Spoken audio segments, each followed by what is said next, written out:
When are you gonna come out? This movie has been delayed. 7 directors have been attached to the project. We're talking about Flashpoint. No, sorry, Kang. Get back in queue. That would be really confusing to the general audience because they're thinking, hang on, that's the song from the Untman trailer. The Untman, yeah, and with the big giant Snow White face. and the Huntsman. Yes. Hello, everyone, and welcome to Nerd Bible Podcast, episode 239. Oh, well, 38. 38 of New York's finest against one guy in a unitard. Best line from Amazing Spider-Man. Wow. That's the episode, Okay. everyone. Good night. Good night. Welcome back, or welcome for the first time. So sorry about that. I'm George, this is Connor, and Hey, we yes. talk about pop culture on the internet. That's new. Originality The these days. original, you might say. We're here to talk to you about something else that happened over the weekend. The in the Superb form of Owl. Superb Owl. Yes. Do you know what would have been good? Had there been like some... Because I feel like, even though the season not long finished, like, there's got to be a Super Bowl with a fucking What We Do in the Shadows tie-in at some point. At some point in years Yeah. to come, yeah, there has Look to at be. us, we're on the Superb Owl. Owl. Where's the egg that hatches? Oh, Jesus. Or you get Matt Berry there, like, in person. In person. Going, Bat! Bat! Bow! Oh, boom. But yes, the Super Bowl happened on 2023. the Sunday night/morning. Last year I went out and watched that, and I huddled around my phone to try and listen to the Doctor Strange trailer in a packed out sports bar. Sports at, bar, like, yeah. fucking 12:30, 1 o'clock in the morning, because that's, the halftime show. It's where all the adverts come on. And that's where I was like, who's Doctor Strange? Even though that interview hadn't happened yet. Who is That Doctor was Strange? fun. Who is Doctor Strange? But I was working Monday, so I couldn't go. But I was kind of glad, because when I saw The lineup. when I saw Connor come back, he was like knackered because he'd been out for like a whole day. So I was like, Bless his heart. Yeah. got home at 6:30 in the morning. Oh. Fuck that, Sky High! Not after last time. But obviously, Jesus. what we're here for is the Super Bowl trailers, not the not the sport. game. Who's here for the game? Wanted the Eagles to win. They didn't win. Moving the last on. 2 minutes, right? Wasn't it? Yeah, That's all I keep something- hearing. something like that. minutes. Last 2 minutes. Yeah. I was like last year. I didn't want the LA Rams to win. I wanted the was it the Bears or the Chicago or the Bears. Browns? I don't know. I- One of the whoever Brown wasn't Bears. the LA Rams, Okay. and then they were winning the whole time, and then the Rams scored literally in like the last couple of minutes, and then overturned them, and then they won the Superb Owl, and they get to take it home and hatch him. Story of the sporting life. Yes. Amen to every team, in every sport ever. I only That's wanted it, the Eagles that's what to win happens. because of Always Sunny in Philadelphia. 'Cause I was like, Yeah, that'll of make, course. that'll make Yeah. a great episode next season. But Yeah. they didn't, so unlucky. Boo. But Boo. did you know? So like it's like $1 million for 30 seconds or whatever it is. Like having a spot in the Super Bowl halftime or like any of the ad breaks Right. is one of the most coveted like advertisement slots in history. In history. Obviously, it goes up with inflation, but like so it's roughly because I think someone on TikTok was editing the advert for Prime.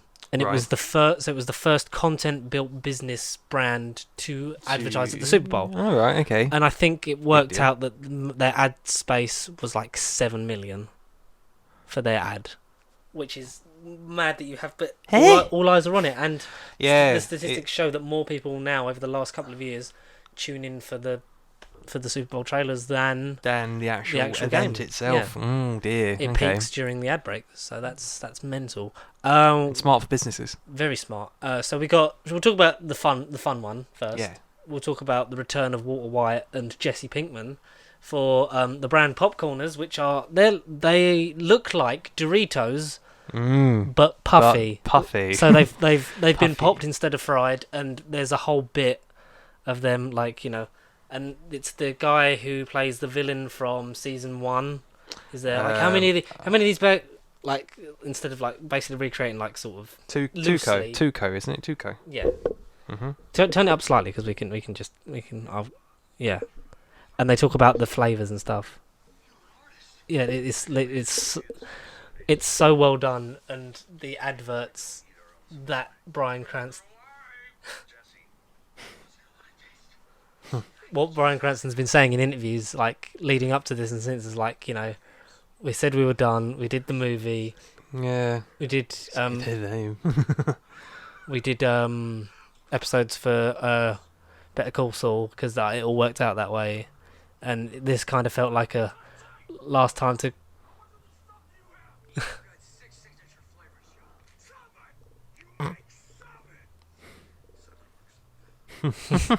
So in character, break into something good.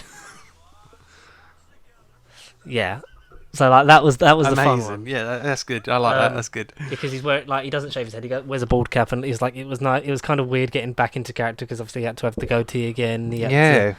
to, and he kind of was like it slipped back in, like he's like kind of slipped back into the world, and it's only like 30 seconds, and it's like for a bit of fun because they're advertising food. But he said that's probably it. Like Yeah, that is it. Walter White is they officially kind of dead. because they kind of came they came to them with that idea of like we want to kind of do something with you guys, like in the form of like basically like a Breaking Bad parody sort of thing, and they both kind of like one last time.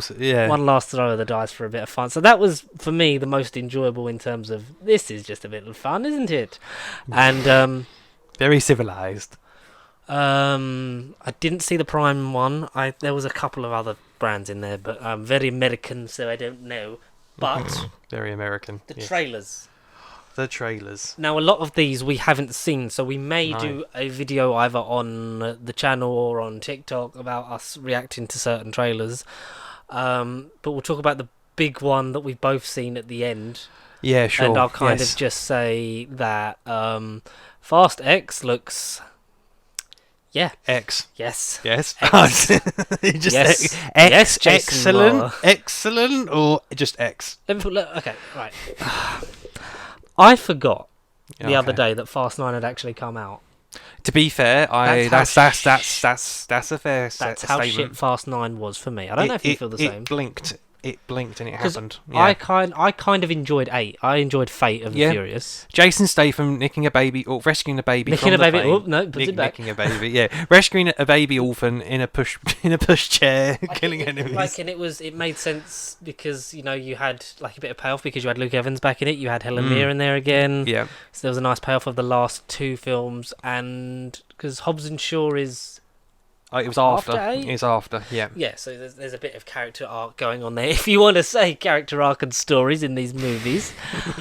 It's all about family after all. About family. And Fast 10 is, Fast 10 Part 1. Part 1, yeah. Because it's 2 different movies, so basically there's a Fast 11. Because it was like 10's the last one, but we're splitting it into 2, so we can get because more they're filming- money. Basically because they're filming back to back, and because it'll be the last of the main franchise. So don't be surprised if there's more Fast and Furious Presents films. Stuff. Just no more Hobbs and Shaw because It's a shame because I really did enjoy Hobbs and Shaw. I thought it was amazing. The only reason I'm talking about Fast and Furious is because of Jason Statham and The Rock. Yeah, and Idris Elba being a pretty good... Because once you He get was past decent. number 4, and they get into a thing of we know how stupid these films are and how much we defy physics and gravity and Let's everything. go for it, yeah. And it just gets more and more stupid. 9 was terrible.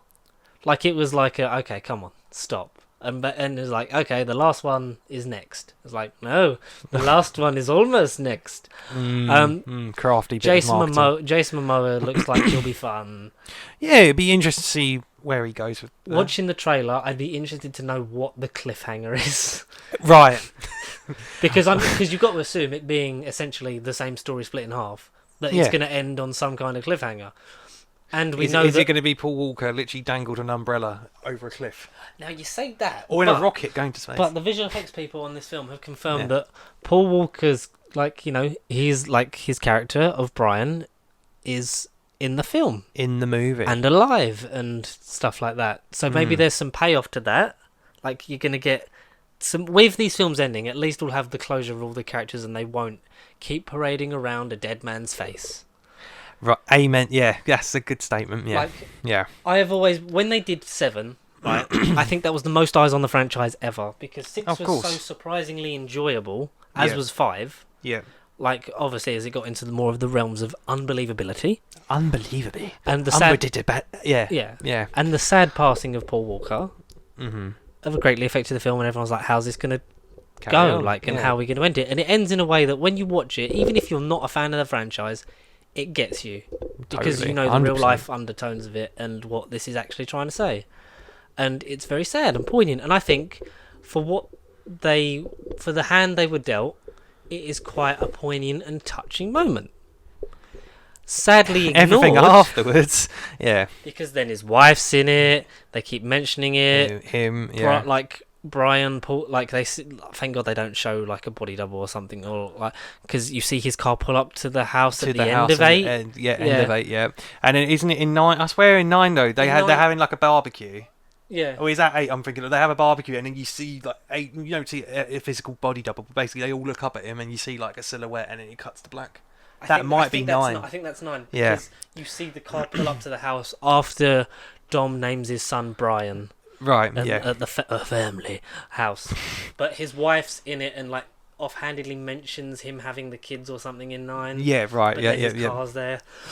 car's there. That rings very much like a bell. That's been rung. Yeah. Mm. I don't want to see Paul Walker's character because everyone was like, you know, you carry him on because of the face thingy technology and like his brother was going to play a different character, like because his brother Cody or whatever like helped do like body double like because of the similar facial structures to make it easier on the thing of like filming it and sort of because they all did it. That film is for like it ends with for Paul and like you know it's for him. Yeah. So I don't want any tasteless shit, but this is a franchise built on tastelessness and pathetic rivalries of the movie stars. Oh, definitely. Because Stupid. Dominic Toretto's apology, scare quotes, quote to unquote, yeah. Dwayne The Rock Johnson If you're on Instagram, Mm. he is clearly photoshopped to be as big, if not slightly bigger than The Rock. Yeah. Even though the height and size difference is phenomenal. In real life, yeah. And they hold it. I think it's just like it's done. Let's sign it off. Let's say bye. And you know, give arcs to these characters, close everything off, and let's never do it again. Never Ever. But Universal won't do that because Universal need something.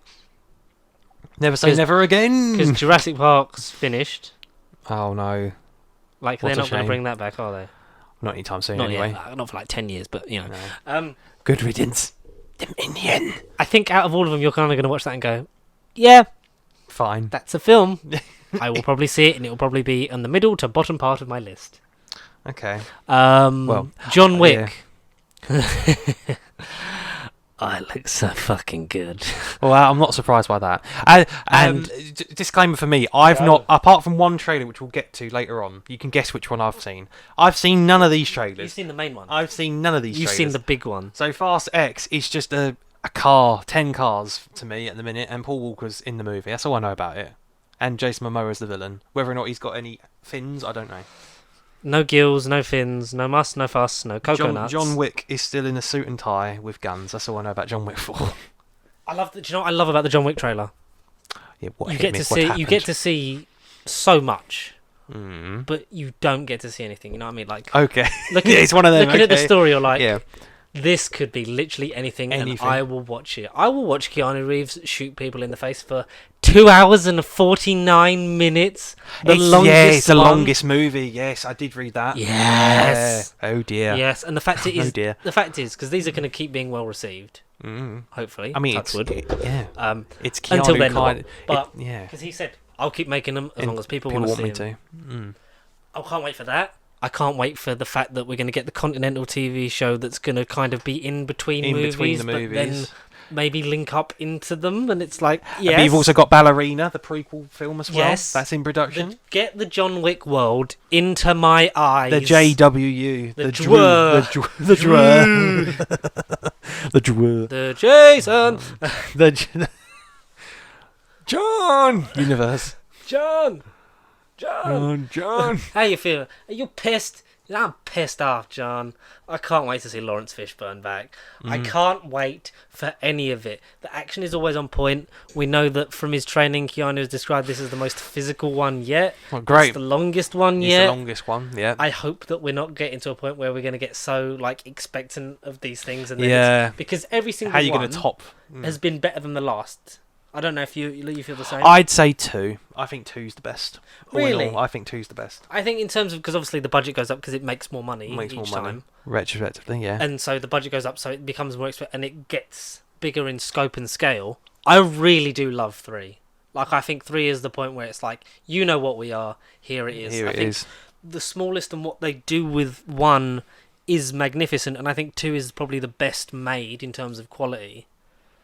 But I think in terms of, like, it's just on an upward scope. trajectory. Oh, definitely trajectory, upwards idiots. trajectory, yeah. Yeah. And to see when I eventually see the 4th trailer, you know, I can then sort of not prejudge it, but I can go in with a bit Yeah. of expectation, a bit of hope, and a bit of glimmer Mm. as to where I hope it projects.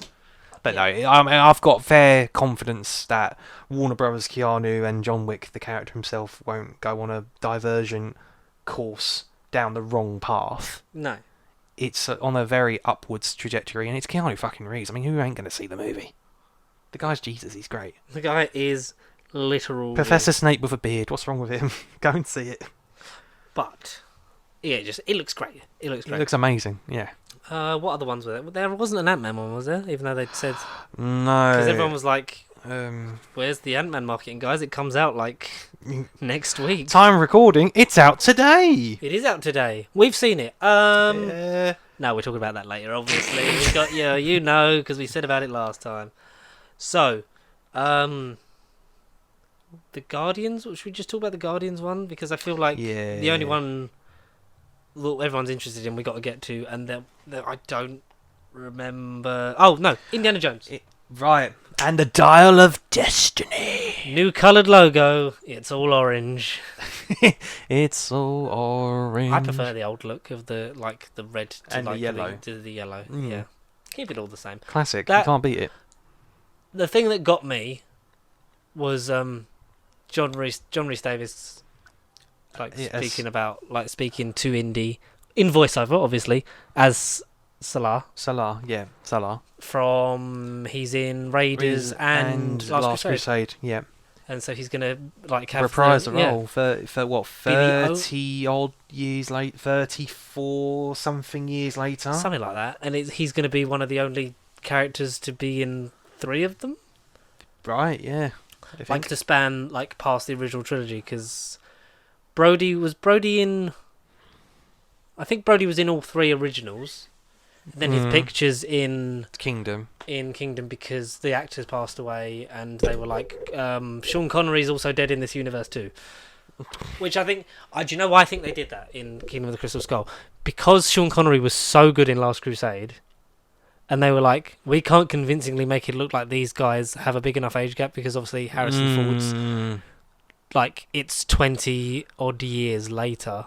Yeah. At that point, it's like we can't logistically say that his dad's still alive. His dad of would have course. Especially in the 50s, his dad would have been late 70s, early 80s. So it would have been a bit the timeline would have not matched up. Which ironically, Harrison Ford is in his 80s. Swinging around in fucking harnesses, and obviously he's not jumping out of that plane in the new one. No. But not unless Tom Cruise is on the project. Tom Cruise as Harrison Ford's stunt double Yeah. in Indiana Jones: The Dials of Destiny is. But it looks great. In space. Look. I have a soft spot for Kingdom of the Crystal Skull. I know it's bad. Really? I know it's bad. I can't judge it. I've only seen the movie once. It's been too many years. I know it's bad, but for me, that was my first Exposure to Indiana Jones. The brand. Okay. Phantom Menace was my first Star. Well, not my first, as in that's the first one I watched, because I had watched the others. The In original- 2008, obviously, I had watched the other Indiana Jones movies, and I liked it. But because I remember seeing the trailer for the new one, and my dad was excited to go see it because he really liked the originals. He's the reason I watched them. We went and saw the new one. Wasn't a massive fan. It's my sister's favourite one, I think, because obviously she was 5 when that came out, so she was like, that's the one. That, sentimental got her. value. Yeah. Okay. So I have a soft spot for it. I know it's shit, but I'm like, it's one of those things like the prequels. It's But does it meet my criteria of shit? That's the thing. Yeah, It's sort of come back round on Star Wars prequels levels of, it's bad, but you can enjoy it. You can have Share the love somewhere. Kate Blanchett, great. Yeah. I think it's more annoying the fact that we're not following up on Mutt Williams, or probably Marion's probably not in it, or she's dead. Oh no! Well, that's how the movie will begin. It will just be her. She's dead. Indy kills her. Get off my aeroplane. Oh, it's the wrong movie. That's Air Force One. Somehow Marion returned. Poe Dameron. Poe Dameron. I mean, Oscar Isaac would have been a great Indiana Jones. Right. Because when they would like tout it Yes. crisp, like as soon as Jurassic World was being done and after Guardians, it was like Chris Pratt should be Indiana Jones, and I've never sort of got it. I've never sort of seen it because it's like, yeah, sort of lovable rogue, happy-go-lucky, but Indiana Jones. he doesn't have the No. Charisma. No. literally the raw machismo and the charisma. and charisma and machismo and just Yeah, pure. machismo. Yeah, the macho-ness of the character, Like the suave, the cockiness. Yeah, it's like, you know. Yeah. It's kind of like James Bond. You got to walk a fine line. Do you know who would have been a good Indiana Jones? Who? I bet you can guess it. Maybe there's It's lots of names in my database. It's the easiest link Between what? The easiest link between what? between Harrison Ford and Indiana Jones. Like the most obvious one. That's it. Harrison Ford. I think Chewbacca. What the actor who played Chewie? What, the body double who played Chewbacca? Yeah, Jonas Stutman. Tommy Lee Jones. The Fugitive. That's where my mind went. You said easy link. You said easy. That's a very good connection. But because we say Poe Dameron, because Poe Dameron was the Han Solo replacement for right thingy. Yes. But there is the one man actor who, in the final few moments of the final film, just became Harrison Ford as Han Solo in Rise of Skywalker, and obviously it's Adam Driver. I see. Yeah, I can see that. There was a small part of me that wanted Alden Ehrenreich to be it, just so that like he's typecast of he's the permanent stunt double. He can only play Harrison Ford characters. He is the living Harrison Ford fanboy. So he does that. He eventually in like 50 years becomes General Ross. He plays the president from Air Force One. Yeah. He goes on to play Jack Ryan in 2 films after the Krasinski series. Get off my airplane. Hunt for Blue December after Red October. I don't know. Oh no. Yeah, but like Blue December. Because like when it comes to that, you think like obviously like the suave thing is, but Oscar Isaac would have been good. Yeah, I think he would have been fine. But and having seen more and more and knowing that Adam Driver is the best actor to come out of the sequel trilogy, new Star Wars era, yeah. Him. Yeah. I would say 15 years ago, Pedro Pascal. Sure, yeah, I've seen that. He's just a bit too old, and he's a bit too buff now, especially for Joel. Like for Joel, he's obviously had to bulk up a bit. Joel Jones, and I think he just because he suits the whole. And obviously, like, he played the Mandalorian, Joel. but you know, had we never seen Din Djarin's head, then you know it wouldn't have been a problem. But no. Well, no, it's Indiana Jones in a different universe. What am I saying? We're not talking about that comic. No. It's Lucasfilms. They're all connected. Well, no, because obviously there's that comic where the spaceship crashes on a planet, and then like thousands of, because obviously it's a long time ago in a galaxy far, far away. Thousands of years later, Indiana Jones is at this site where Chewbacca's deathbed spaceship is. Like that's a Marvel comic run. Wait, what? This actually happened? This happened like 2012. This is a comic. What? So one of the things. Madam, what year is this? Yeah. What? Like Indiana Jones is like going through a tomb, and like it's Right. the remains of a spaceship from thousands of years ago from the Star Wars universe crashing on that planet. And I think from Korriban. I think Chewbacca dies being crushed by a moon. Oh, okay. But there's something on it because obviously you get that brief thing of one of the hieroglyphs has R2D2 and C3PO. Like there's a Star Wars character that died basically in those remains. I It might want have to. been Han Solo, I I don't want know. to read this Yeah. comic. Seek it out. It's quite good. It's probably on Marvel Unlimited. You know, sponsored shout out for this week. No, I will have to read that fucking comic. Star Wars Indiana Jones. What is It's this? stupid because when it gets to it, it's like, why does this need to happen? Why has this happened? Yeah. Somehow this happened. But yeah, that's the thing that happened. Seek it Wow. out. That's yeah. The more you know. I look forward to Dial of Destiny because it's Yeah, definitely Harrison Ford's especially last after one. watching the trailer. Like, I'm looking forward to it more than I ever was. Really. Because we've got DH Harrison Ford that looks amazing. Yeah. Very convincing. And we've also got... What else we got? We've got the return of John Rhys Davis. That's We've a lot, got... Phoebe Waller-Bridge looks not irritating. Like, her work as a writer is amazing. Like, she's a fantastic, she is so skilled in her field. I've just never got Fleabag, and I've never got... Like, there's not been a thing where she's been in... Like as in acting wise, where I've connected well with it.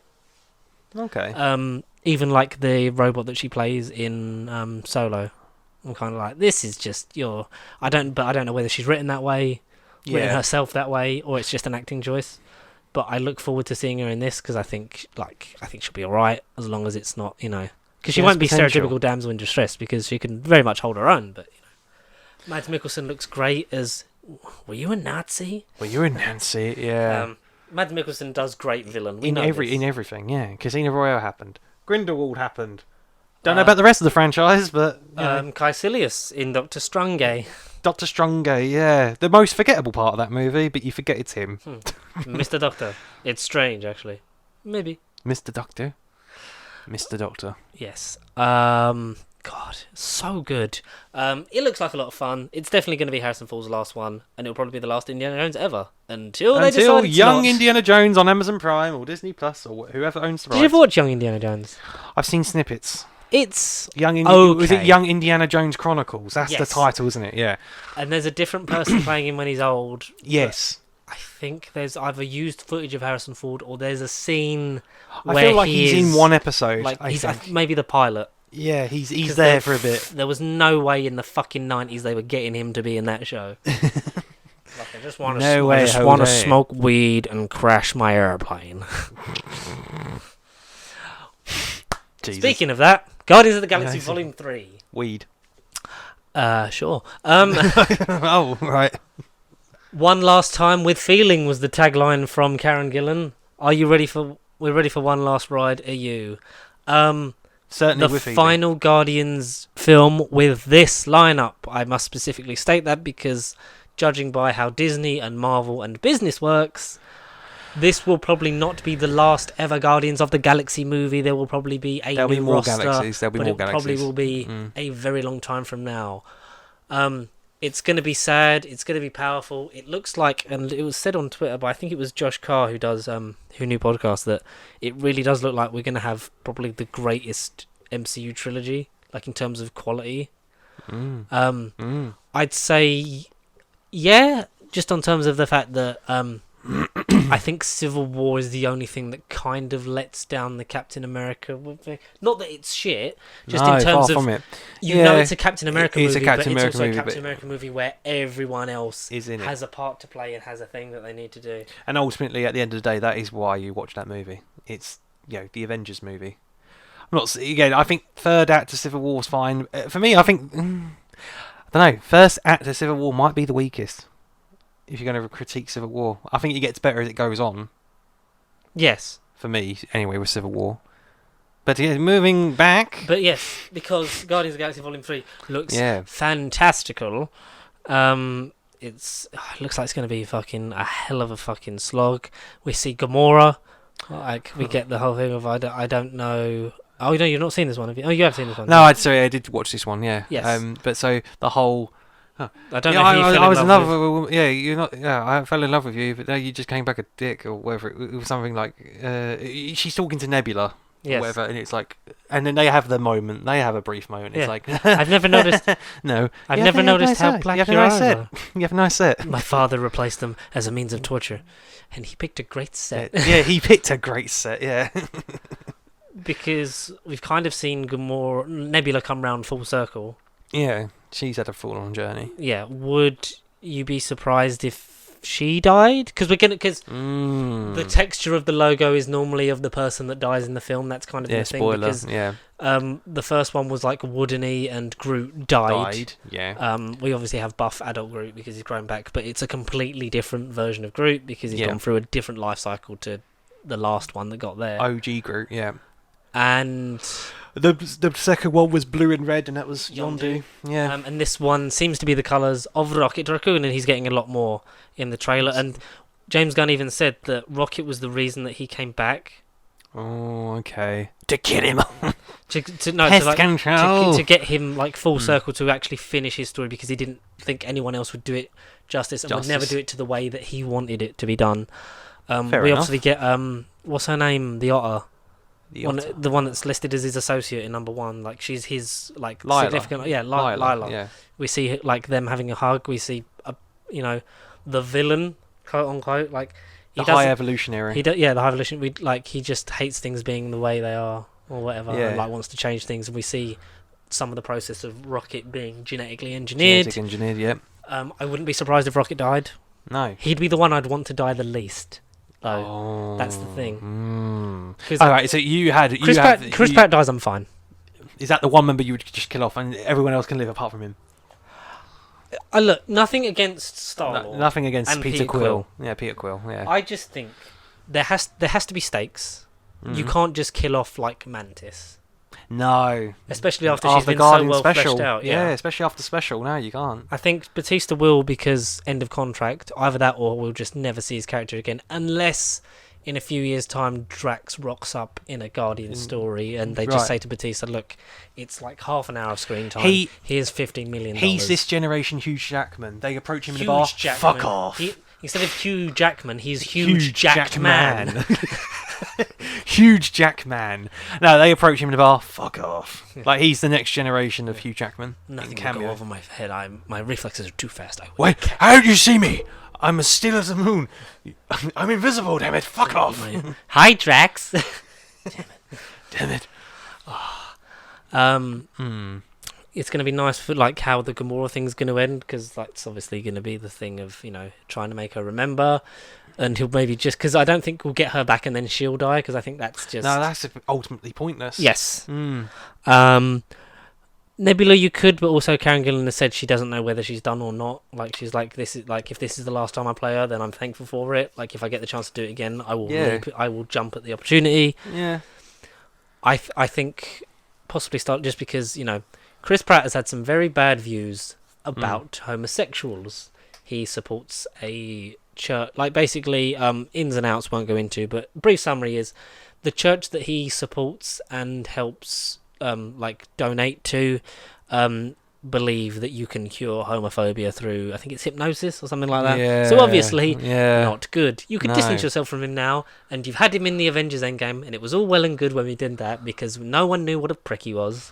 Well, probably I think there was echoes of it, but it's kind of like, and also the way he sort of like broke up with his previous wife, Anna Faris. Anna Like, Faris that for kind of was all a bit- 11 years, wasn't it? It was or kind of something? all a long bit term. sort of, yeah. Yeah.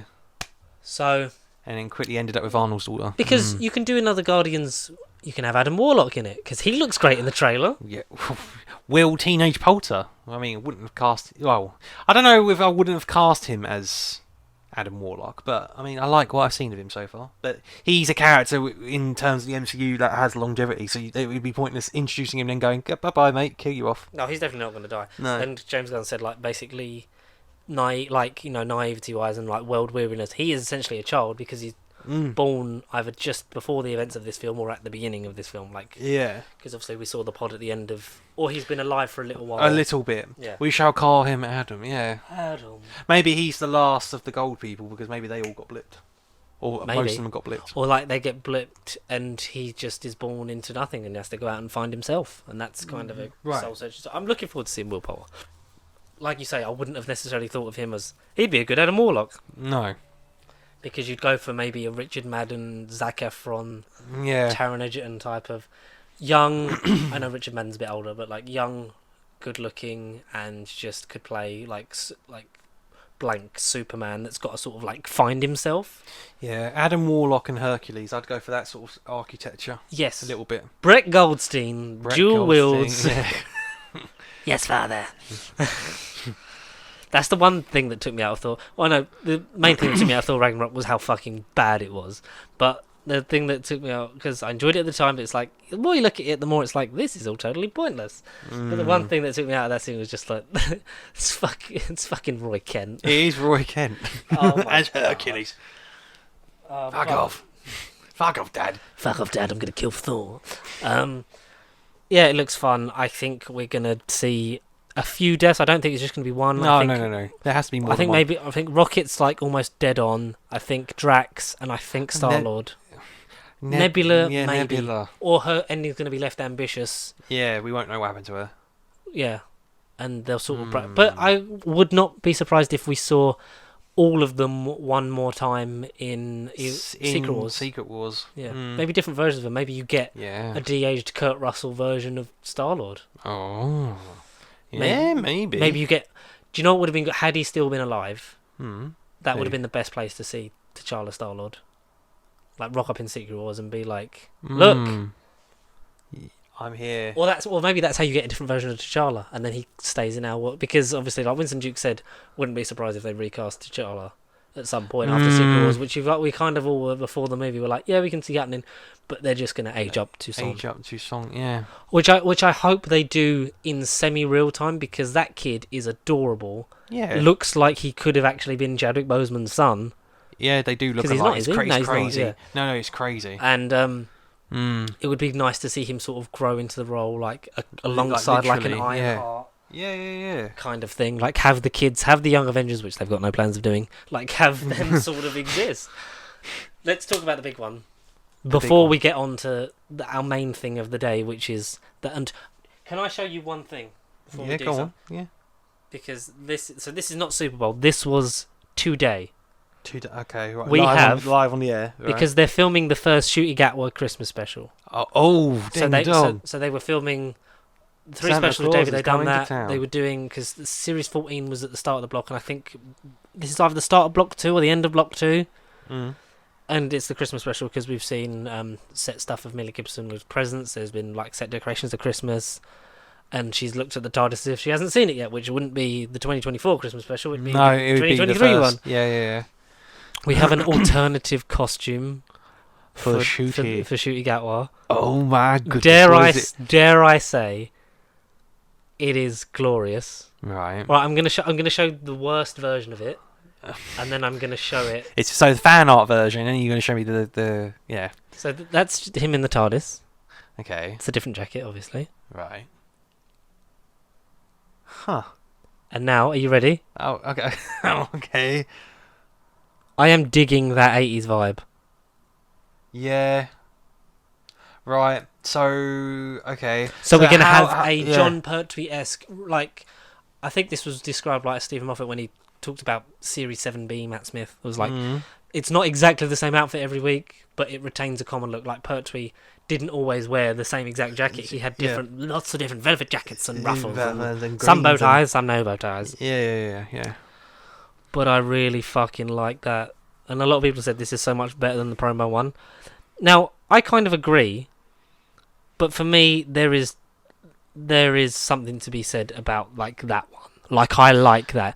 That's the simple sort of. I feel like that's going to be the everyday one. Everyday, yeah. But then if the leather jacket one's in his first episode, why is he going to take it off? Yeah. Why is he going to remove it? because there's been that outfit. Is that the same jacket as that? It's not, because it's different lengths. Different lengths, yeah. So that's from on set. So that could be a different outfit completely. But like people have said, character options have got loads to choose from. But I'd really like, because that you would look at that as the David Brown suit. Like that was his basic default. Yeah, default. Yeah, default. If that's in the first Christmas one, then Where did it go? Maybe it's a plot device. the jacket's a plot. The bad He jacket. But he also looks like he stepped out of the Sex Education set, because that is very 80s and very timeless. Exactly. Very time specific, but also timeless. Hmm. Just like the Batman universe in Tim Burton's world.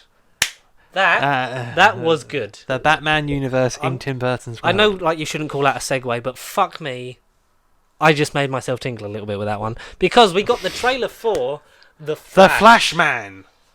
We've got Batman featuring Flash. Protector of the universe. No, not now, that I don't Flash. know about you. But when we talk about this trailer, I'm going to talk about a vibe I got. We got the trailer for a The vibe. Flash, and Warner Brothers executives The first official trailer. tentatively bit their fingernails as they were like, Ezra Miller's still a bit of a prick after what they've done and, like, you know, their actions. Well, they're still doing. But we've kind of just laid low, and we're going to put the trailer out now, and the film does look good. However, We're in the real world. The internet is becoming more powerful, and real lives are being exposed every minute, every second. Ezra, what are you doing? You can't undo. We can't look at this trailer and we can't not see the issues around this movie. Let alone the fact that this is like the 7th version of this screenplay that this movie has had being written. This was meant to come out at least 10 years ago. It's Yes. been like at least since 2013. What the hell has happened? And then you add more trouble in the form of Ezra on top of this. I'm supposed to cheer. This is meant to be DC's No Way Home, but it isn't, purely because of this Ezra and release schedule problem. But we haven't had time with these characters to even put it on the same level, like emotionally, as No Way Home. However, if this had come out before No Way Home, then this would have been way more of a positive reaction, I feel, because I feel like my inner kid is screaming from the rooftops of how amazing it is and how gorgeous it looks, and just, in awe of DC. Like, what on earth are they doing in this? They're literally doing their all or nothing in one movie. Yet the adult and critic in me is just kind of like, well, it would have been good if Ezra wasn't acting the way that they are in life, and we weren't unaware of all this stuff in behind the scenes, at least. So, yay, nay, I'm like, ew. But the visuals look gorgeous. Whether or not it can hold up, though, we'll have to wait and see. Yes. That's a very quick take on it for me. But it does look gorgeous. It does. And there's multiple Batmen. And we debated, had this been sort of edited to, like, has it been sort of changed to be fucking hell, there we go. Has the trailer been edited in a way to make Batman a more prominent figure? Yeah. To take the shift away from Ezra Miller? Yeah. I think so. Because we get our first glorious moment. So the whole thing of him talking to our Bruce Wayne, which is weird to say. Our Bruce Wayne. And it was nice to see Ben Affleck. Very good to see Ben Affleck. It's like, oh, you reminded me of simpler times. And so, like, you can't, like, mess with the past kind of thing, because he wants to go back to a time when his mother, like, he wants to change it so that his mother didn't die. He is Benedict Cumberbatch in this movie. Yeah. He is the Doctor Strange without the magic. But he accidentally changed it to a world where there's no metahumans. There's no metahumans. Well, that's one of the universes, because there's also another Ezra Miller, fucking Barry Allen. Barry Allen. How good would it have been if that person turned around and it was Grant Gustin? I know. Because that would have been a way. Would have been great. Because that would have been a way to sort of, you tie off the fact of, like, this is his last goodbye. He's playing a different version, maybe not necessarily the same version as the CW one. From the Arrowverse, yeah. But he finally gets his shot, because he should have just done it anyway, and Stephen Amell should have just been Green Arrow. And it's weird to think that just before or just after the show edited its pilot, when they announced the Flash was coming, the movie's gonna come out 2 months after the finale of the show, 9 years later. Fate, destiny. Call it fate. Call it karma. Just don't call it late for dinner. Oh! But we get Batman. We get motherfucking Michael Keaton. Birdman. Bruce Wayne. You've got Batman and back. Birdman. We have Birdman, Vulture Man, the founder. Yeah. One of the greatest actors on earth. Michael Keaton. Mm-hmm. It's like, I'm Batman. The goosebumps. And then he dives off of the Batcave. He's gotten better with age.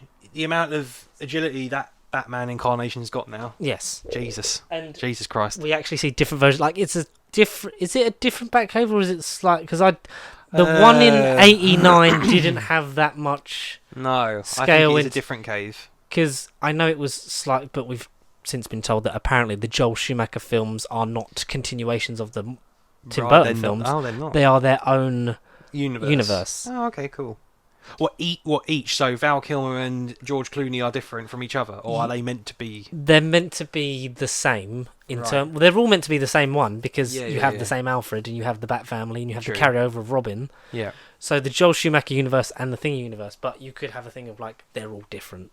Yeah. But I think what they're going to do is they're going to have them the same, because realistically, we're not going to get Val Kilmer back in a Batman film.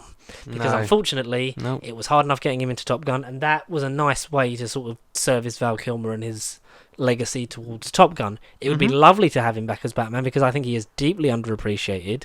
He was too young.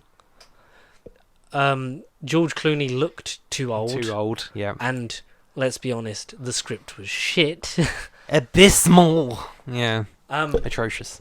But so hey, Flash, I'm Batman. It must be, because we get the whole Danny Elfman theme, so it's got to be the Batman, the Burton one, because we've heard about that. There's the continuation comic that happened called Batman '89. Something. Even though it continues after Batman Returns, which was 92. 91 or 92, but you know they Yeah, called it's it Batman 92. 89 because that's how nostalgia works. And do you know what they didn't do? They were going to do Superman 77. They were going to do a continuation comic from Superman 2. Oh, and they didn't get. They didn't. They just didn't. It got canned. But it was the Boo. same team Yeah, same behind team. 89. Wow. Disgusting. And I think it's definitely going to be confirmed as a separate universe because we have seen not one, not two, possibly a third Batman. That's Ben Affleck. I've watched the trailer. Not that. The shot on the road. Yeah, so there's a version of the Batpod that is now being driven by a blue-cowled and caped Ben Affleck. Right.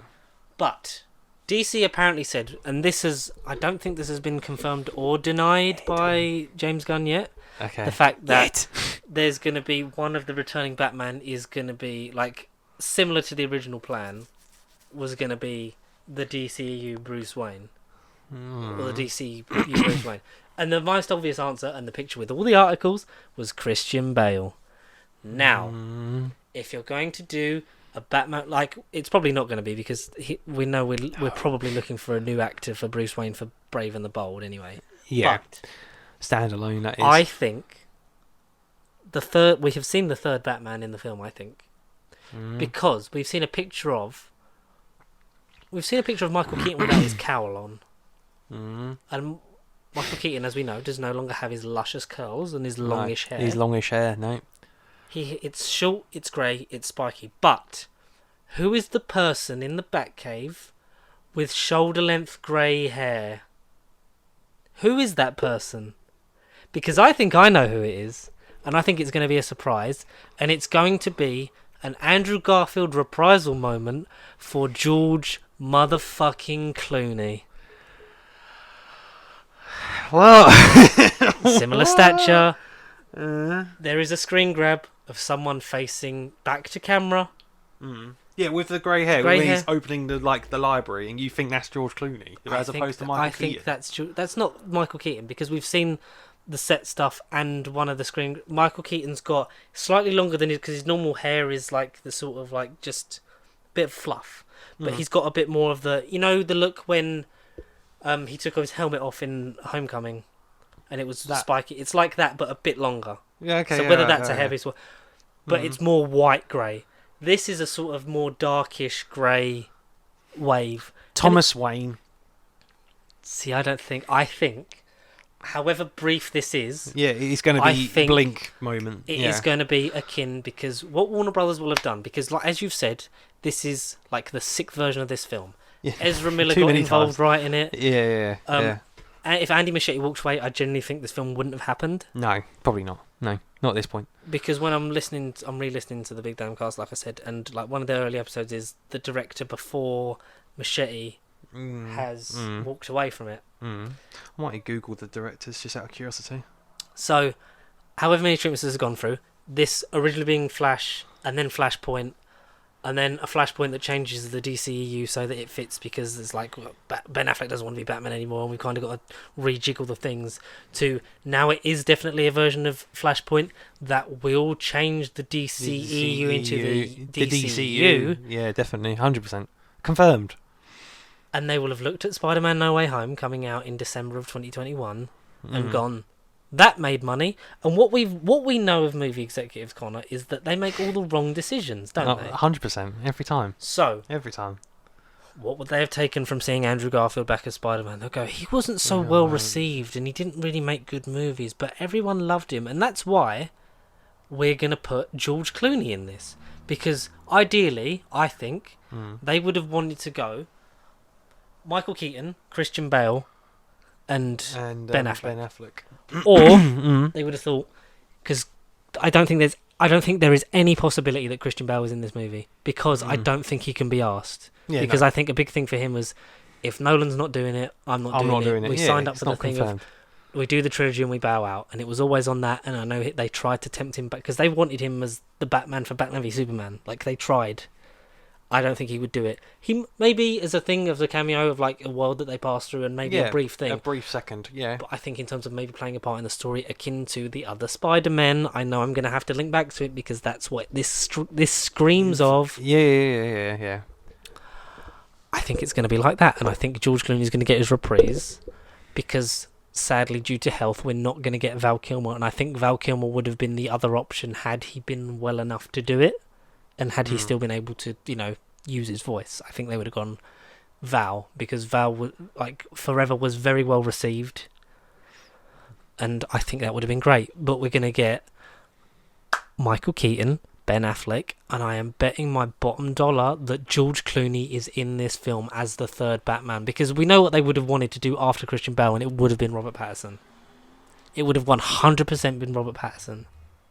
But I think they looked at it, and obviously when James came on board, it was like, no, that's separate. We let Matt do his thing.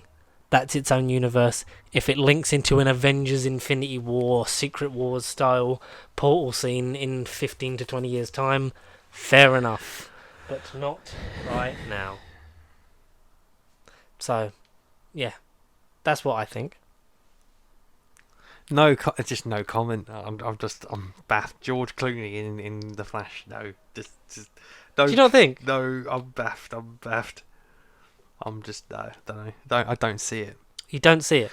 Michael Keaton's basically been hibernating in that Batcave in that manner. He hasn't been outside in the real world for whatever other reasons other than he's a shit. He's a shit. He's a little shit. Maybe literally everyone in that universe, whether it's the Burton's, is dead. Hence why he's not left the house. He's fucked. He's old and he hasn't had his haircut.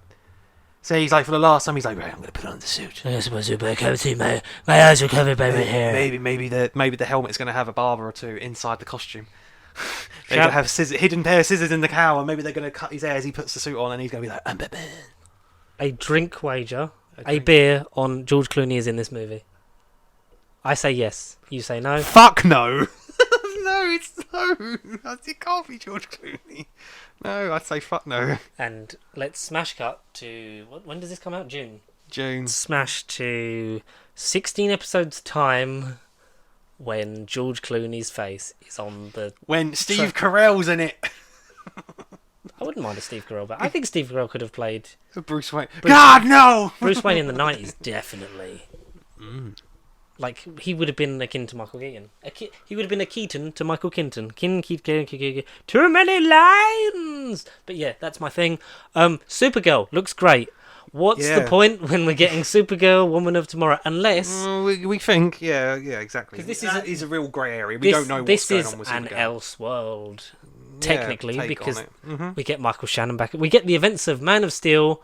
again! With Supergirl, which I think would be a nice little payoff, as this is going to be one of the last pure DCEU movies, because this is going to reset it. Aquaman's going to start off a story which is going to lead into Superman Legacy and the real start of the DCU, which is going to be a fucker to do with box sets, really, when you think about it.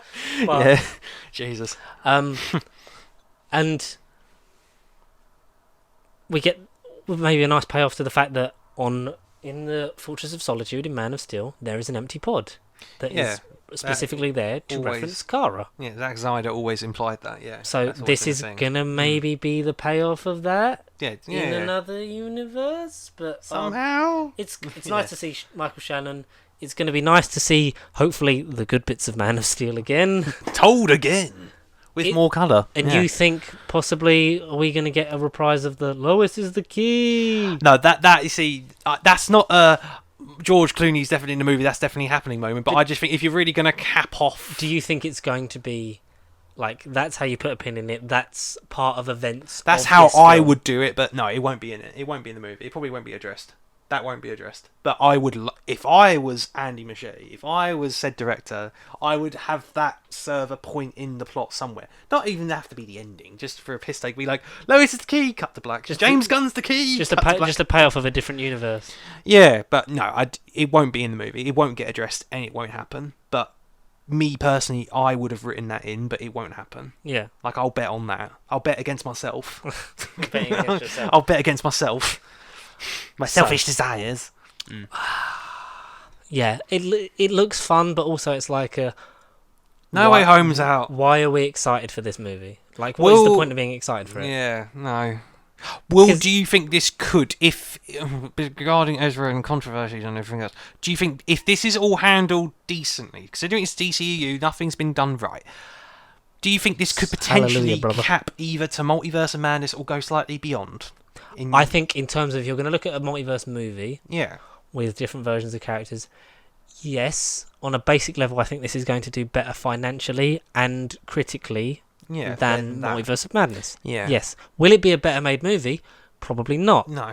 I think No. visually it looks very good. From Andy Machete's much eye, colour. it Yeah. looks lovely. Hmm. I think what's going to let it down is what the fuck's going on with the two Ezra Millers. Because is one of them, like you said, is it actually going to... Reverse Flash. Because Reverse Flash is a big part of Flashpoint. And the fucking TV show of the Flash. Yeah, the first 3 seasons of the Flash. Spoiler alert for those who haven't watched Grant Gustin's run. It's basically the yellow speedster 3 times. Yeah. Yeah, I don't know. I feel, if anything, Reverse Flash, like the idea of Flashpoint, has kind of been overdone, at least for me personally. So I don't particularly want yellow, long-haired emo Ezra Miller to be the evil version of the hero, but I wouldn't be shocked if it turns out to be Zoom or Eobard Thawne from another time that somehow looks like Ezra Miller. I don't know. I hope it isn't that. But then who would you, so is General Zod, Michael Shannon, the villain, do you think, of this movie, full stop? No, I think he's a villain of that portion of it. I Yeah, don't think that he's portion. going to be Mhm. like, oh, I found out about the mastermind. multiverse. I need to go and do I am things. the reverse Zod Flash. The reverse Sod, the Flash. I am the reverse Zod. The reverse Sod. Mm. I don't know, man. It's Some other cosmic force is behind what's going on villain-wise, but I just hope it isn't another speedster. That's all I want to hope it isn't. I hope it isn't a speedster. If it turns out to be Thomas Wayne, played by evil Michael Keaton, no, I don't know, but no. Can Michael Keaton be evil? Like, really? Can Michael Keaton? Because there's like you said, the whole thing of like, oh, he's not thingy, he's so and so. He's Thomas Wayne. Yeah, I don't know. He's Thomas Wayne in that Batman costume to make us think it's Bruce Wayne. That Bruce Wayne aged older. Don't know. It was just a theory. That one I can't bet on or even guarantee, but I just thought that was an interesting take because we're all thinking, oh, it's Batman '89, but then you think, oh, it's what you think it is. It's got the bait to make you think one way, but really it's going to be it will subvert. It's your... Mephisto. Yeah, all along. Yeah, Mephisto. DC got around to Mephisto first. Maybe. Yeah, I don't know. Are we going to see it? I don't like. Like, the thing is, I feel like I won't pay for it. With the stuff of the DCU and the whole reboot, I'm like, I kind of want to see it out, but also I'm like, what's the point? Where's the point? What is the flash point of it? I'm more likely to go and see it in terms of I'll see it at the cinema. I might buy them all, and we'll do. There is a DCEU video retrospective. Yeah, coming. like 100,000,000% this year more than any year. I think we'll have to do it. Yeah, like maybe at the end of the year, start of next year, once all of them are out. Yeah. Once But they're then all that's weird bookmarked. because then it's going to be like, if Aquaman's part of the story of the next lot, then After how? Flashpoint and Like, how, yeah, exactly. where do we cut the line? Yeah. The thing is, this Flashpoint does feel like the end of the DCEU, yet there's technically 2 after it. Blue Beetle, is that in it? Aquaman 2, yes, but is Blue Beetle really going to be part of the DCEU or not? In your eyes? Because it's Blue a new Beetle? character. Yeah, because he is apparently, like, it's so standalone, and that could be one that they just put into that. Mm. It's not like, because even Shazam's not interacted with. Majority of the DCU. He's- It was a he's- cut off Henry Cavill Yeah. Superman, yeah. But who was that Superman? We never know. That's the thing. Unless Flash answers that question, which it won't, but I don't know. I don't know. It's going to be a hard one. It's a really hard one. Like, I'm so angry at Ezra Miller. I'm so angry at Yeah. the marketing team for not coming out and being like, because it was probably at a point where it's like, we'll probably have to can this, or we have to edit it in a way so it looks like it's just a Batman movie, which Yeah. it kind of looks like It- it's what they've did. Yeah. / semi just, let's ignore it for a while and then it will just go away and then we can release the movie. money. Yeah. Because what's going to annoy me is the people that just go out blindly and just watch it and support it because they'll think we did a good job. Yeah, and they don't know none of the stuff in between. Yeah. Yeah. I don't know. It's a real can of worms, that movie. Just the whole universe is set in. It's a can of worms, really. But see it out. bookmark it, close it. Maybe not. Don't pinpoint it in case, Aquaman 2, Blue Beetle, whatever else is out this year does add things to this fucked up timeline. But this is going to be the last hurrah of it, if anything. That's mad. I feel, yeah. But I don't know. Michael Keaton, baby, he's back, and I know I did feel goosebumps. I felt goosebumps. I didn't grow up with Michael Keaton. I didn't grow up on '89 Batman, but yeah, there was something special about Michael Keaton in that fucking suit. The chin, just everything in that costume was like perfect. I love Michael Keaton. He is going to make the movie for me. But to be fair, if Ben Affleck can do some more decent action sequences and be his broody fat Batman, then I'm all here for it as well. So it's a good team. All right, you couldn't get the 3 Batmen like No Way Home, but it's a good combo duo, I think. Ben Affleck and Michael Keaton. I think it's a really good duo. Mm. But no, well, Flashpoint, it's coming out. It's actually happening sooner than we think. Yeah. It's happening. Yeah. Just like the Ant-Man. So, we are talking about Ant-Man in a very basic... the Kang Man. I know we've done our retrospectives on phases. Phase 4 is due. Phase 4 is what? Like, Phase 4 is inbound. It's inbound. Oh, right, yeah. Like, because we haven't done that one, because obviously we did Phase 1, Phase 2, wait for Phase 3 to end, and that was like a year and a half later. And then Phase 4. It needs to happen at some point. Yes. Yeah. But, so specifically, we're going over Ant-Man, because I didn't just rewatch Ant-Man and Ant-Man and the Wasp. Oh my God. I rewatched the Ant-Man journey in the MCU. So I have watched amazing, Ant-Man, Civil War, Ant-Man and the Wasp, and Infinity War, Wasp, Endgame, the whole journey, And we're just gonna go over that briefly because we don't need to do it in details because you know the story, and we're gonna just kind of talk about the Ant-Man stuff and what we think will happen or what we want to happen in Kang Dynasty or a potential spoilers Ant-Man 4. What? Yeah. It's happening, guys. It's happening. It'll probably happen. So we start off in 2015's Ant-Man. Let's cast your mind back. Go back. You specifically. I'm sending you like Kitty Pryde does to Wolverine. I'm sending you back to your younger body. Contact. Reverse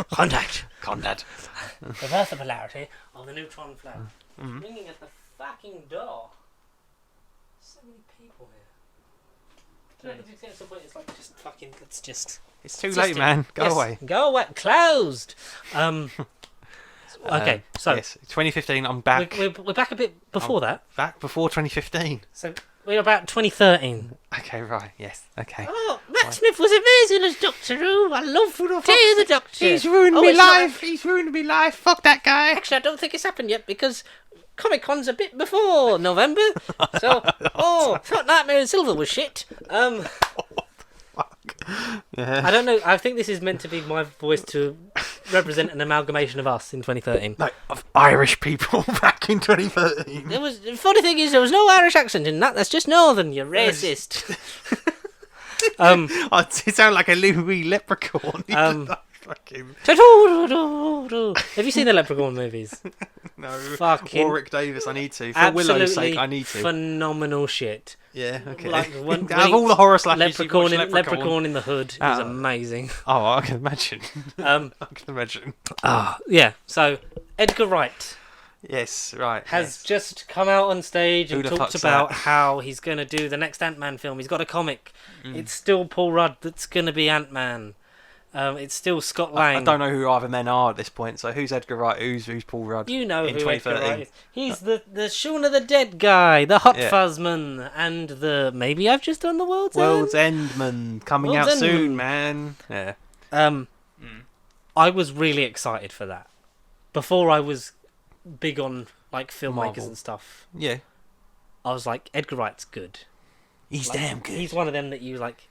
You know that he is sick.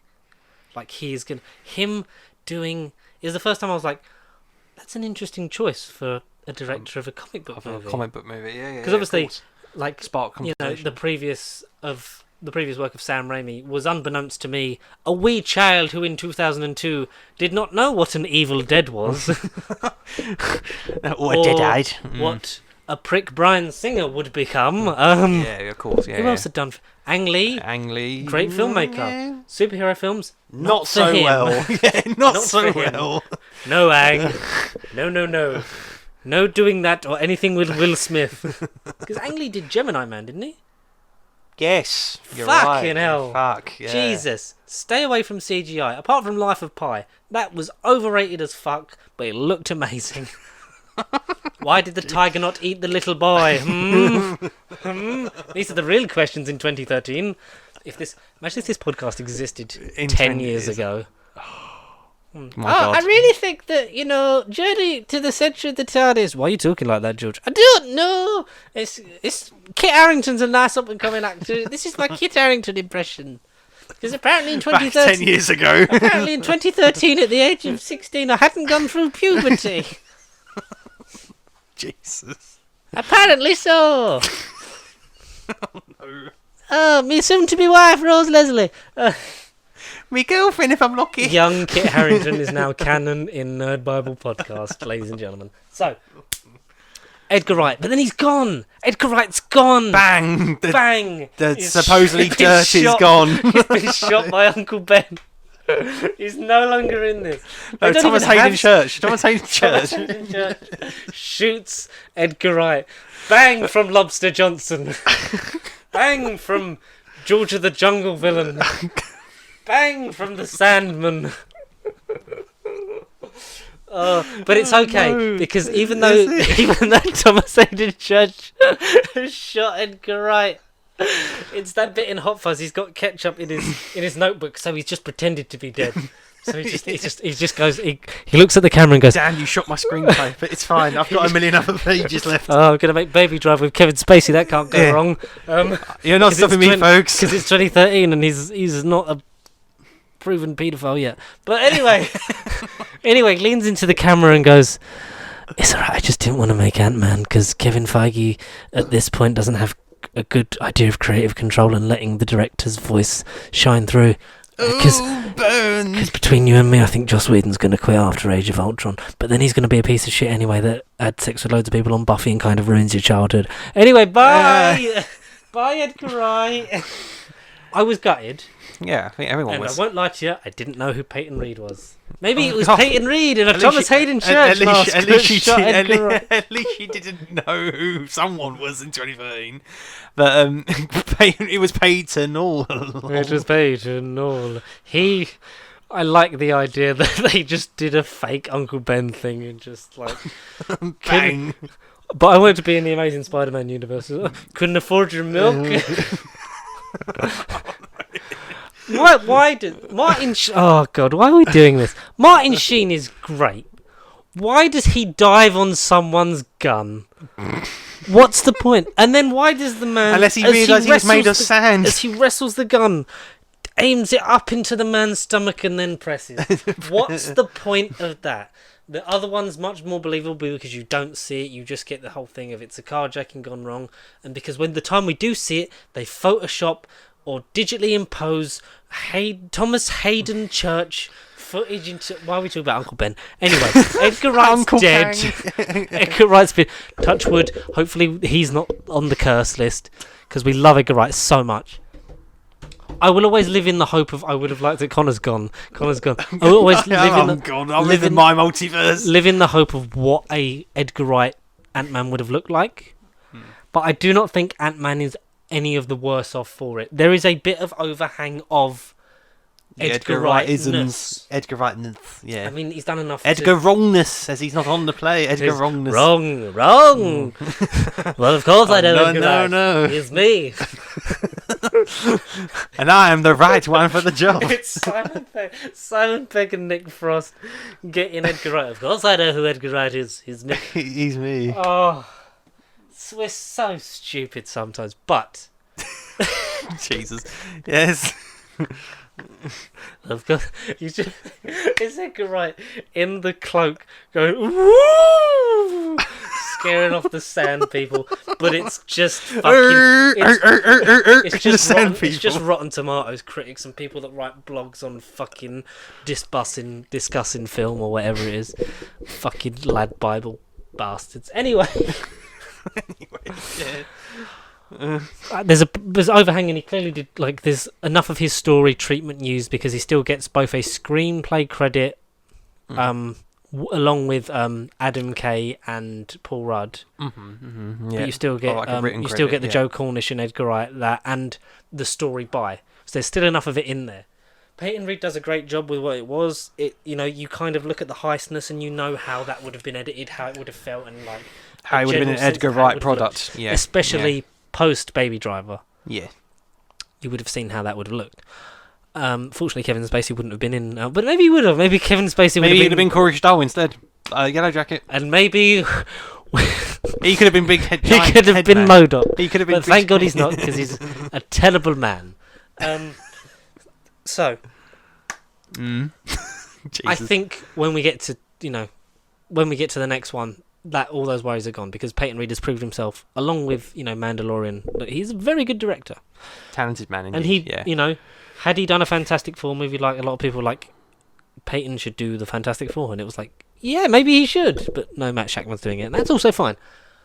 I love the characters that surround Scott in this film because and you get part of that must have been in Edgar's treatment of it because he does interaction and ensemble so well. I think it's well cast throughout. I think the only weak link for me is Corey Stoll. Yeah, no diss to him because he feels very Obadiah Stane, knockoffy. Yeah, Whiplash inspired.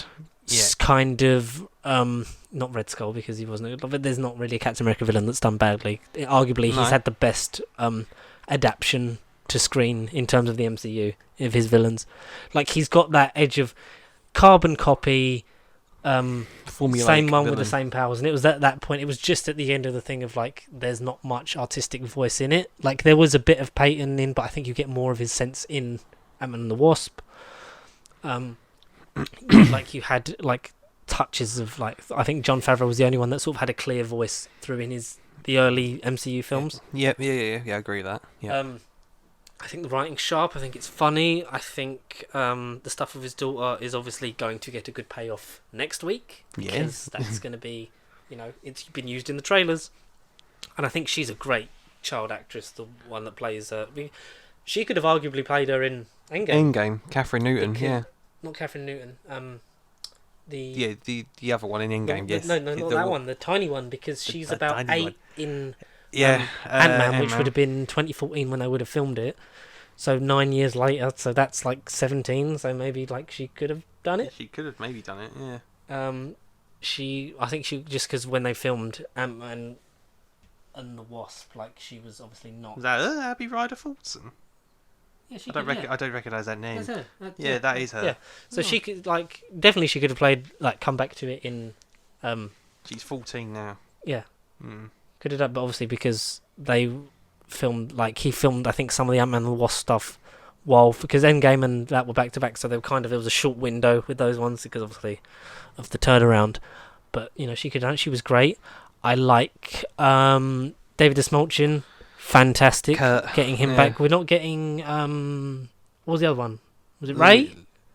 What was the other one? Louis. Oh, Michael. Not Michael Pena. The other one. Oh, the one whose character name I forgot. But he's great. The third one. Yes. He's not in it. No. Okay. Michael Pena has to be in Quantum, mate. There has to be a payoff to Luis. There has to be something. We can't not have that scene. Because if you've got David Desmalchin in it, then you would assume that Michael Pena would be in it. Yeah, of course. Surely, because in the first recaps, I think the greatest. I think you get it feels like a Quicksilver scene in Ant-Man and the Wasp. Ant-Man and the Wasp. Sorry, because I haven't seen Quantumania. David Desmalchin's in it, but he's been recast. So Kurt isn't in it, but he's been recast. So who's he playing? Well, who is he playing? Someone in the quantum realm or someone in a different universe?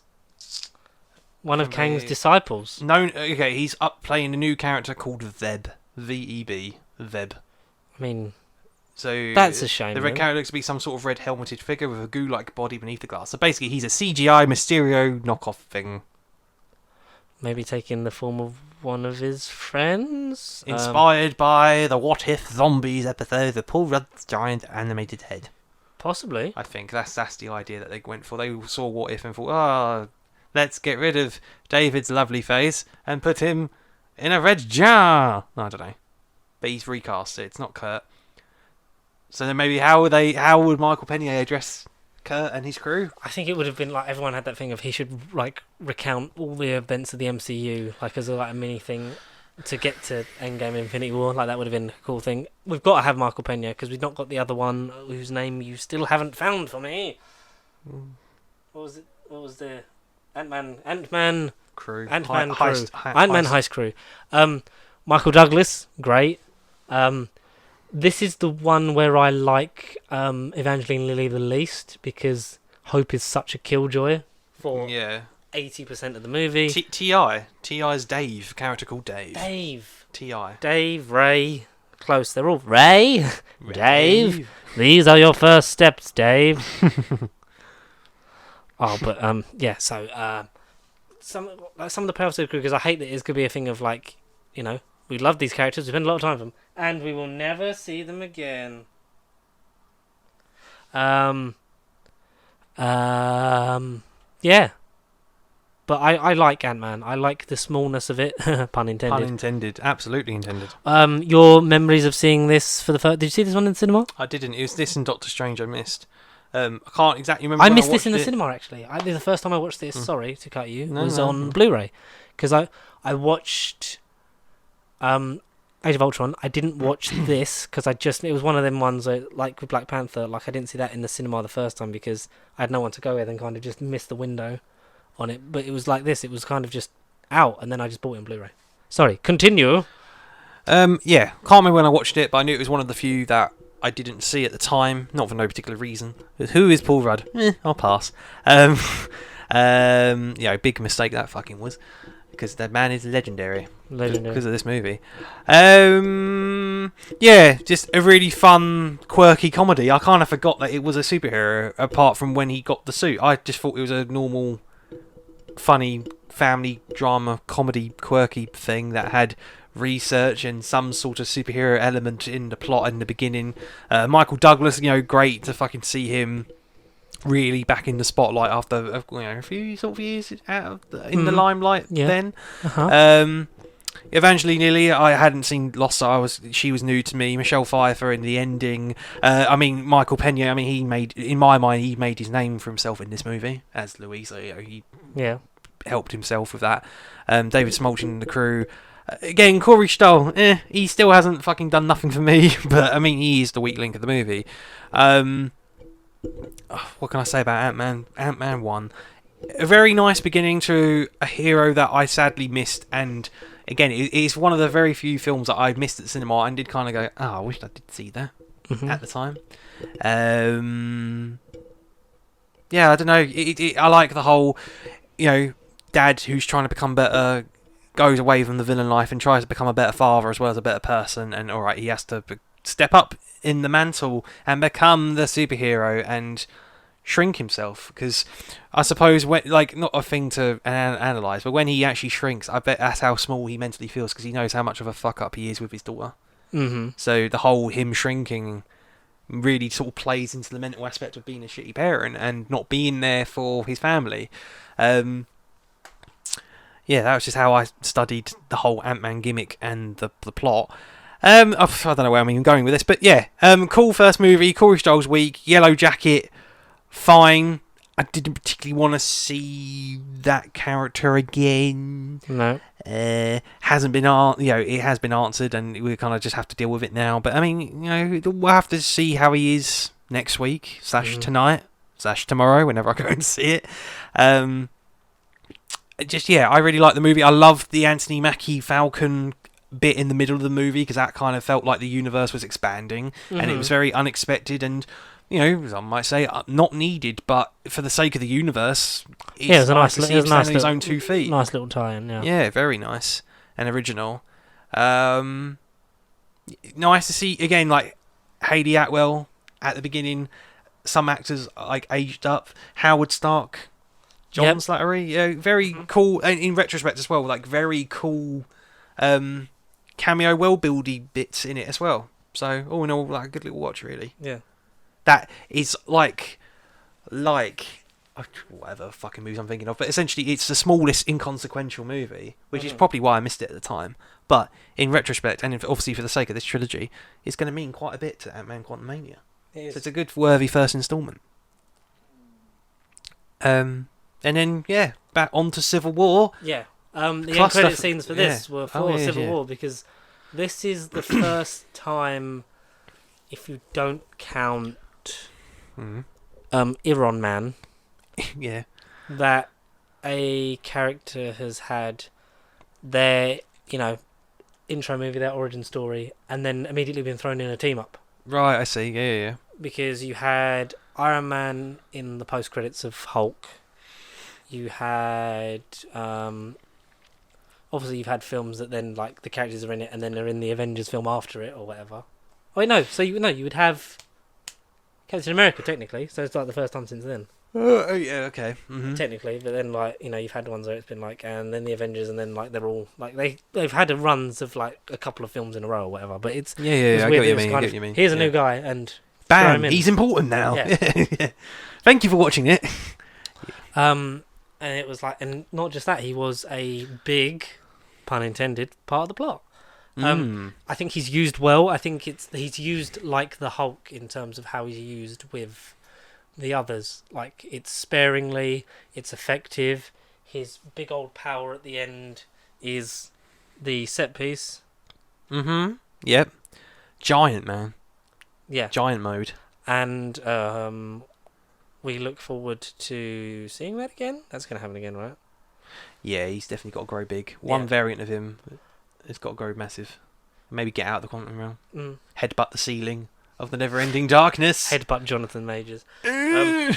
We get him like, being like a normal guy that's, suddenly in a world of heroes. And it's like, oh, it's Captain America. I'm shaking your hand too long. Oh my god. It's Captain America. Yeah. I know you too. You're great.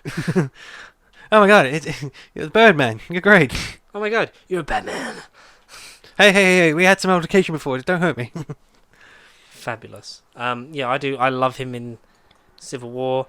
Yeah, I love he's fleshed out in Civil War. Yeah. The only thing that I think is true is that he is shown to be his cleverest and most useful in Ant-Man.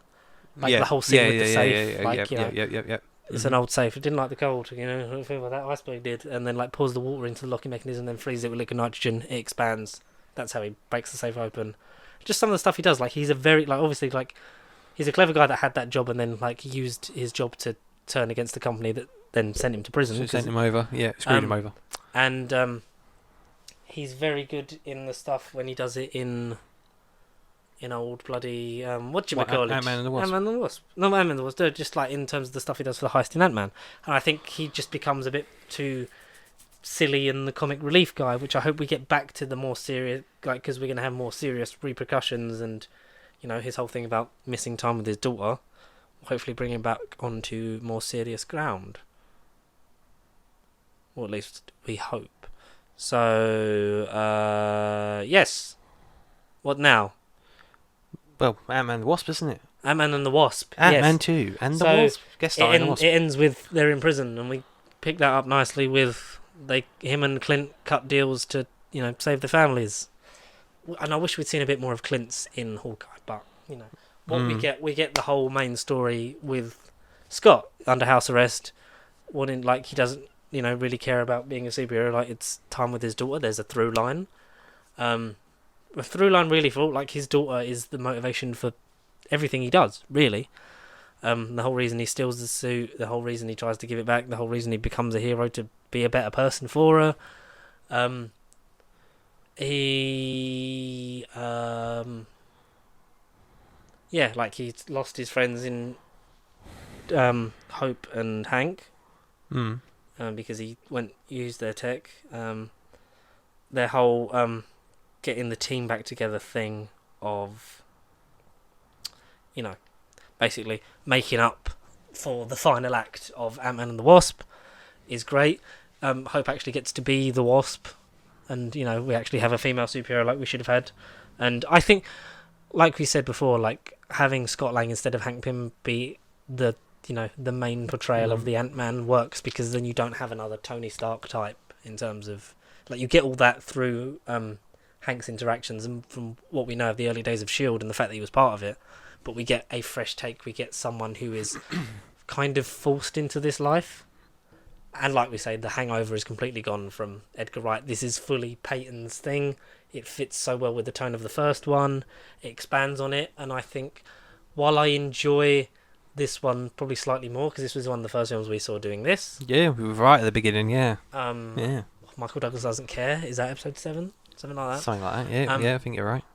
Like, I really do love it for that, but I think the first one's a bit more personable for me. But having this as the thing of like, Infinity War's just happened, and then we have the sort of the fun cool down summer heist movie. Yeah, the fun after party after this very sad like mass murder, mass genocide. Yeah. But so for you, was Ant-Man going up in your estimations? Because obviously, like you missed out on the first film. You saw Civil War, presumably. Yeah, I did see Civil War at the time. Yeah, so him, Captain America's hand was my introduction to him. That's how he got introduced to me, and I was like, okay, I kind of want to see this movie now. He looks funny. He's a goof. And then roll forward to Ant-Man and the Wasp. Why the fuck weren't you in? Why aren't you deaded? Why aren't you dead? Well, because he was deep underground, further than the underground we'll ever know in this dimension. He paid a little. He was in the quantum realm for the majority of the movie. He wasn't even in it for a little bit. Right? Or no. It was only like later an hour on. in. What, he goes into the quantum realm. Oh yeah, like in Ant-Man and the Wasp. I'm talking about. That's at the very end. He goes in. He only goes in at the end. Okay, well, fuck it. Yeah. So yeah, this movie essentially Hank goes in to get Janet out. Janet, yeah, and they go in to get them out, don't they? They defend the thing so that they can come out because they've got to make sure that the buildings. Because Janet's talking through the Scott. suitcase building. Yeah, the suitcase building. The suitcase building, yes. I like that whole thing of them on the run, the Hot Wheels selection of cars, the transforming and shrinking car, like that's those amazing. Little tools, the blue and the red, gimmick from the first movie. Walton Goggins, I do like him as a street level villain. I prefer him to Corey Stoll. Yes. I think he's a bit bonkers for that. He knows what movie he's in. Yeah, he does. He does know what movie he's in. Fucking Walter Goggins. Ghost, on the other hand, though, I think if she is still in Thunder, like we don't know for sure because it's apparently that she's not in Thunderbolts anymore. If she is, I think it's a nice chance to redeem. Yeah, because who's the scientist that's her dad? That's part of Star Labs. No, that's DC. No. What? It's the character that's her dad is like a big character in. No, is it Blue Goliath? Black Goliath? Is it? No. I'm sure the character. Yeah, because he was Lawrence Fishburne, the Bowery King from John Wick. Part of the MCU. I'm pissed off, John. I'm pissed off. I'm sure I think he's Black Goliath or Blue Goliath or something Goliath. I will Google that. You continue to tell me how much you enjoyed Ant-Man and the Wasp. Well, I enjoyed it because there's more creatures in this. There's no animal cruelty. There's wasps. Everyone loves a bit of wasps. Little shits. Yeah, I think this one was fun. It kind of has that Captain Marvel feeling. Ironically, they both come out back to back, but they both have that feeling of this is a side story. I am interested, but I want to find out what happens to the 88% of the fucking population. Like, what's going on with them? And this essentially had to end with, and this is why he wasn't in it, which is fine. But you are watching nearly 2 hours of sideshow expedition exhibit here. But I mean, I'm not saying that in a disrespectful way. It's just literally due to the slot of the movie. It's fun. I think Evangeline Lilly gets more to do in this because she's full-on superhero in this. I love the intro. I do love the intro with him and Cassie playing the Indiana Jones Lost Treasure. Oh, yeah, that's quite funny. Yeah. Fuck it. He said, whatever it was. There's lasers, and he said, and they deactivate it, and I can't remember what it was, but essentially he says, and they go off.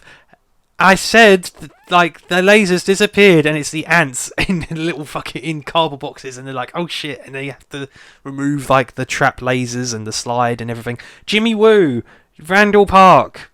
He's great in it as well. First introduction of him. Egghead is her dad. She's Ava Starr, as Elias Starr is Egghead. Oh. But who was Lawrence Fishburne's character?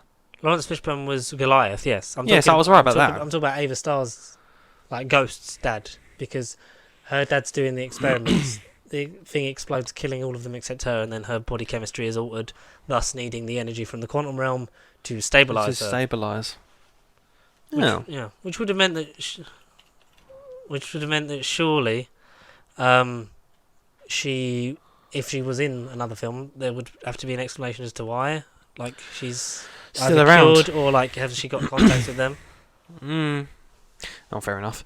I just thought Lawrence Fishburne was her dada, and No, he was trying to help. So he was a friend of her father's and Hank's. That's why, Yeah. like, he sort of takes. I know he was like after rival of Hank, yeah. Or But obviously they friend/rival. fell out because he was older Goliath, and like they have the whole like the weird dick measuring contest. Like, no, me, 15 feet.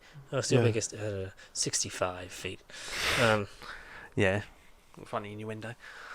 Adult jokes. Yeah, I think this one's fun. It's a nice little sideshow, but again at that and the time of the release. But again, whatever movie would have slotted into this slot, I cared more about the main event more than this at the time. And I think I had seen Ant-Man 1 just before I saw Ant-Man and the Wasp, and it just didn't really leave a particularly like memorable taste in my mouth. Like, I'm not saying it's not the best of a bad bunch or anything. It's just kind of there and it's fine.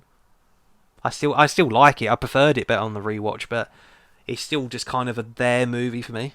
It's just kind of there and that's it. It doesn't stand out Yeah. to me still. Whereas the first one for me had a bit more of that pizzazz to it. Tiny ant. Big ant! Enormous ant. Yeah. I don't know, yeah, both movies are fine, but I do really feel like Quantumania is going to step up the fucking height and expectation by a massive long fucking leap. Well, because they said they'd like, they didn't want to just be the sort of like small thing. Yeah, absolutely pun intended with that statement, but yeah, no, it won't be. Like it wanted to have stakes, and as Kevin Consequences. Feige has said, this has a big impact on the rest of like the phase and the Life, the MCU's longevity. going yeah. towards Longevity. Kang Dynasty and everything, because obviously Kang is in it.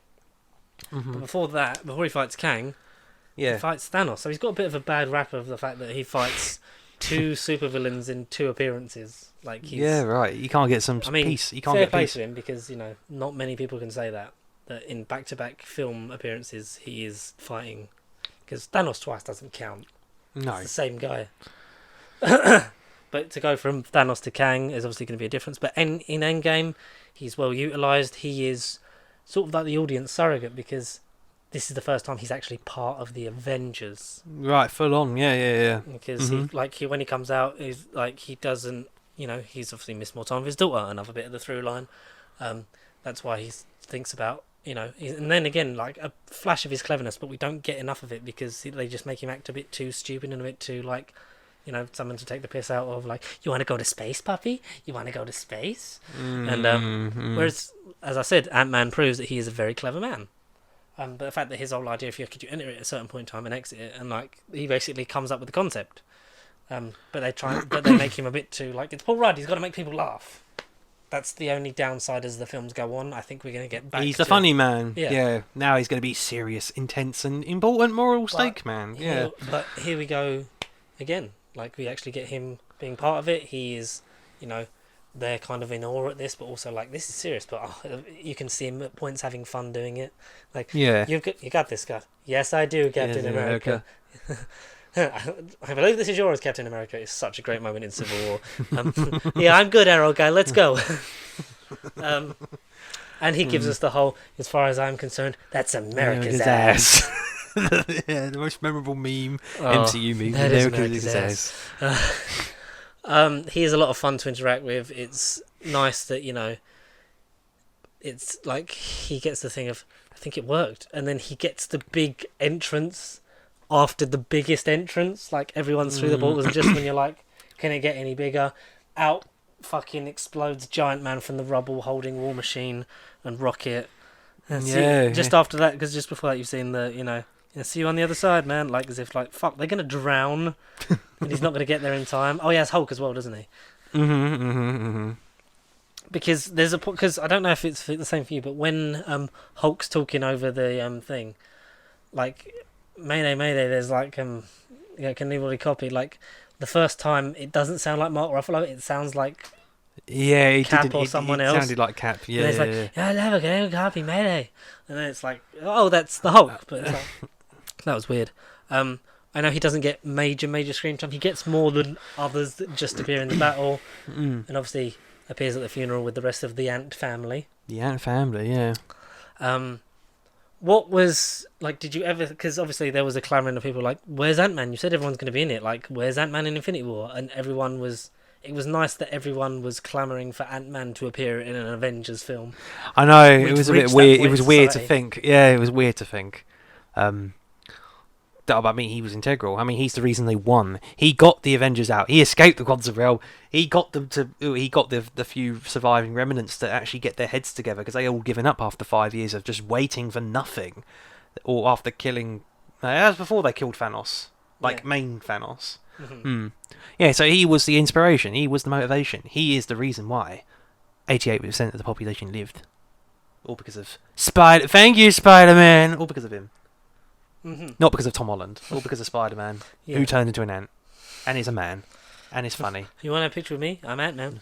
And I like how that's going to have a payoff because he's Yeah. seemingly a celebrity in Ant-Man and the Wasp Quantumania coming to theatres Today, 17th. tonight. Today, tomorrow, tonight.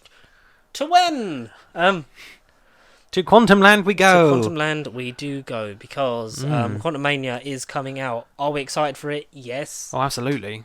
Probably top 3 most anticipated of the year already. It will no doubt, because I've seen like 8 films, like it will go to the top for now. Whether it stays there for the majority of the year. We'll have to see. I think out of the Marvel ones this year, Maybe. could. Yeah, It maybe. could, Yeah. because well, we've got Marvels and Guardians. Guardians, yeah. I think it'll be close between them two.